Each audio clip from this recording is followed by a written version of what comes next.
segment. Has the TSA pat down gone too far? Should security concerns trump individual privacy? Here's what you had to say. Let's see. Jeff, he quotes Ben Franklin, who said, "They who give up essential liberty to obtain a little temporary safety deserve neither liberty nor safety." But Paul, he's countering, saying it's necessary. Ignore all the negative hype. Joining us right now by the phone is Ben Ferguson, talk radio host at Icon Network. Also, David Mercer, Democratic strategist. Great to have both you on the program. Ben, I'll begin with you. Has the TSA gone too far? Yeah, I think they've gone too far. I mean, now we have the infamous picture of the 13-year-old getting strip searched at the airport. I personally would like to adopt the kid. I don't think I'm threatened by a 13-year-old sitting next to me. I mean, the reality is, if the TSA is this concerned and this worried over security, why are they not implementing profiling of actual terrorists instead of worrying about 13-year-olds and taking their shirts off going through screening? I mean, if it's that bad, why are we not doing what Israel and many other countries do, which is profiling terrorists? I don't understand it. David Mercer, profiling terrorists seems a long stone's throw from a body scan. What I want to ask you is, body scan, body parts. Can this be fixed? I think, as you heard during your lead-in piece on this, that there are adjustments that have to be made. But the overall thrust of the story should be what we learned just recently with the potential cargo bombing. And as you know, Larry, about 20% of our GDP is being transported around the world every day. And imagine the outcry and the anecdotes that would come from that if that all came to a halt. And with regard to what was said earlier, with regard to Ben Franklin, we all wish that we lived in the days of Ben Franklin, but that after 9/11 is not the case. So we have to take this very seriously. But to work, I believe the administration, TSA, are working, with the public to address a lot of these concerns.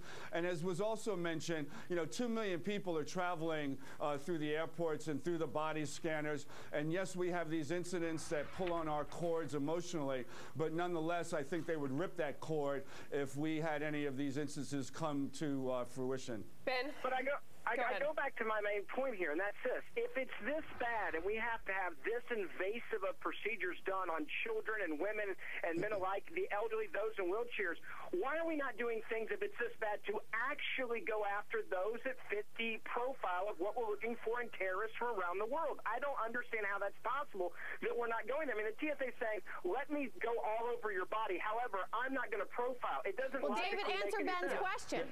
Listen, as Janet Napolitano said, this is a multi-layer approach.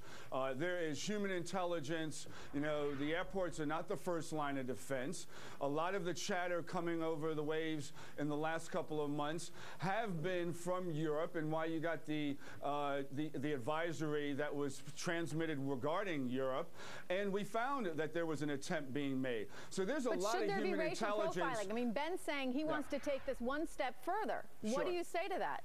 I say that it already exists, that there is profiling. No, it doesn't. And when you are strip searching a 6-year-old child, you are not profiling terrorists. You are going to the numbers. I don't think that. Hold on one second.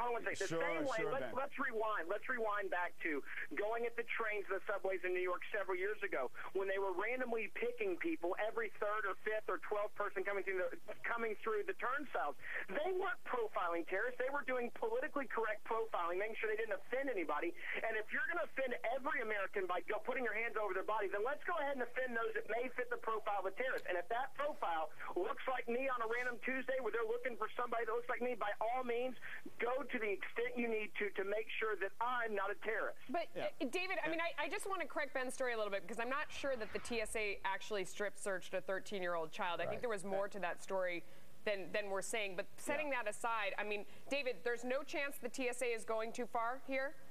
I do not believe so, and look. Did you see the video we're showing where you can clearly see everyone's body parts? It looked like it just dropped out of the sky. This has been a long-term planning process. They also tried this as a pilot in Boston and other airports, and a lot of these situations didn't arise.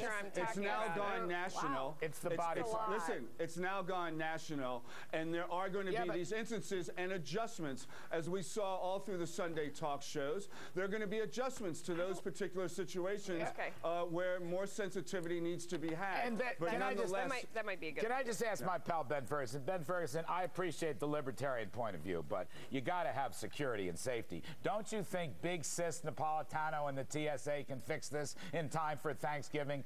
Don't you have confidence in Big Sis? Yeah, I don't have confidence in Big Sis. Come on, Ben, join us. I mean, they've been absolutely defiant about this. And look, if it's this bad and you need to do this, then actually put the other measures in that we all know we can use to genuinely make it safer. I just don't like someone going to this point. I mean, when I referred to the kid earlier, when you're taking a child's shirt off, looking for bombs on him, but not profiling terrorists, I think that's when you show that Big Sis has no clue what she's doing right now at all. Ben, come on. We saw some of that pullback even this weekend with the TSA administrator saying that there are going to be adjustments. We know that there are going to be congressional hearings, and this is a dialogue, so to speak. Some may be putting it as a lot of hype, but nonetheless, it is a dialogue being taken seriously to adjust and refine the process. We've got to wrap it up there. When was the last time a hearing in Congress actually made things better? You don't have enough confidence in Big Sis, Ben. That sounds